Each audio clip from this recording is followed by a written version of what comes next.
Furniture കടയിലെ മെഷീനിൽ കുടുങ്ങി തൊഴിലാളിയുടെ 4 വിരലുകൾ അറ്റുവീണു. ജാർഖണ്ഡ് സ്വദേശിയാണ് അപകടത്തിൽപ്പെട്ടത്.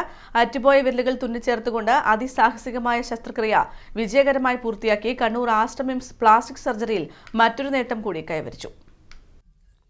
ജാർഖണ്ഡ് സ്വദേശിയായ അതിഥി തൊഴിലാളി രൂപേഷ് കുമാറിന്റെ കൈവിരലുകൾ ജോലിക്കിടെ പാർട്ടിക്കൽ ബോർഡ് കട്ടിംഗ് മെഷീനിൽ കുടുങ്ങുകയായിരുന്നു. 4 വിരലുകൾ അറ്റുവീണു.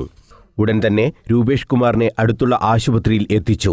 പക്ഷേ സങ്കീർണമായ ഈ ശസ്ത്രക്രിയയ്ക്ക് വേണ്ട സംവിധാനം ഇല്ലാത്തതിനാൽ 6 മണിക്കൂറിന് ശേഷമാണ് കണ്ണൂർ ആസ്റ്റമിംസിൽ എത്തിച്ചത്. ഇത്രയും സമയം വൈകിയത് ശസ്ത്രക്രിയ ഏറെ സങ്കീർണമാക്കി.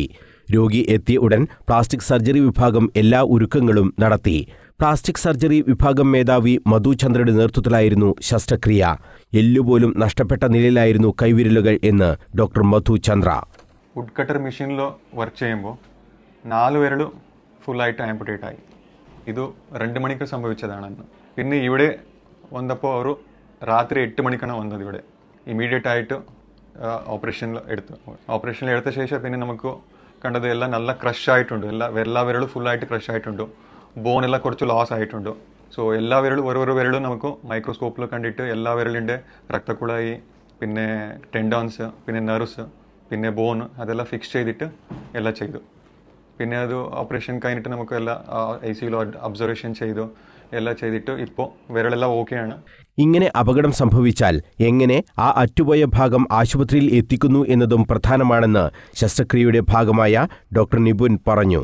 ഇങ്ങനെ ഒരു കൈ അപകടം പറ്റിക്കഴിഞ്ഞാൽ, കൈ അറ്റുപോയി കഴിഞ്ഞാൽ ഏത് ഭാഗത്താണോ ഉള്ളത് ആ ഭാഗത്ത് നല്ലൊരു ടൈറ്റ് ഡ്രസ്സിങ് കൊടുക്കുക, ബ്ലീഡിങ് സ്റ്റോപ്പ് ചെയ്യിപ്പിക്കുക. അറ്റുപോയ ഭാഗം നല്ലൊരു തുണിയിൽ, വൃത്തിയുള്ള ഒരു തുണിയിൽ കവർ ചെയ്തിട്ട് അതൊരു പോളിത്തീൻ ബാഗിൽ ഇട്ടിട്ട് അതിൻ്റെ മുകളിലും താഴെയും ഐസ് വെക്കുക. ഏറ്റവും അടുത്തുള്ള കോട്ടനറി സെന്ററിൽ, അതായത് ടെർഷറി കെയർ പ്ലാസ്റ്റിക് സർജറി യൂണിറ്റുള്ള ഒരു സെന്ററിലേക്ക് എത്തിച്ചേരാം. ഡോക്ടർ മധു ചന്ദ്രക്കും ഡോക്ടർ നിപുണിനും ഒപ്പം ഡോക്ടർ നിബു കുട്ടപ്പൻ, ഡോക്ടർ അർജുൻ ഉണ്ണികൃഷ്ണൻ എന്നിവരും ശസ്ത്രക്രിയയുടെ ഭാഗമായി.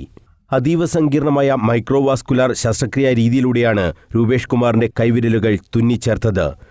ഓരോ വിരലുകളുടെയും അറ്റുപോയ ഭാഗത്തെ അതിസൂക്ഷ്മമായ ഞരമ്പുകളും ധമനികളും രക്തക്കുഴലുകളും ടെൻഡനുകളും ഉൾപ്പെടെ പുനഃസ്ഥാപിച്ചുകൊണ്ടാണ് ശസ്ത്രക്രിയ പൂർത്തിയാക്കിയത്. ഇത് വിരലുകളുടെ ചലനശേഷി തിരികെ നൽകാൻ സഹായകമാകുമെന്നാണ് പ്രതീക്ഷിക്കുന്നതെന്നും ഡോക്ടർ മധു ചന്ദ്ര വ്യക്തമാക്കി. ഇത്തരം അപകടങ്ങൾ ശ്രദ്ധയിൽപ്പെട്ടാൽ എത്രയും പെട്ടെന്ന് തന്നെ പ്ലാസ്റ്റിക് സർജറി സൗകര്യമുള്ള ആശുപത്രിയിൽ എത്തിക്കുക എന്നതാണ് ഏറ്റവും പ്രധാനം. അറ്റുപോയ ശരീരഭാഗം വൃത്തിയുള്ള തുണിയിൽ പൊതിഞ്ഞ് പോളിത്തീൻ കവറിൽ അടച്ച് മുകളിലും താഴെയുമായി ഐസിൽ പൊതിഞ്ഞാണ് ആശുപത്രിയിൽ എത്തിക്കേണ്ടത്. തന്റെ കൈവിരലുകൾ തിരിച്ചു കിട്ടിയതിൽ ഏറെ സന്തോഷത്തോടെയാണ് രൂപേഷ് കുമാർ ആശുപത്രി വിട്ടത്. News bureau, Kannur.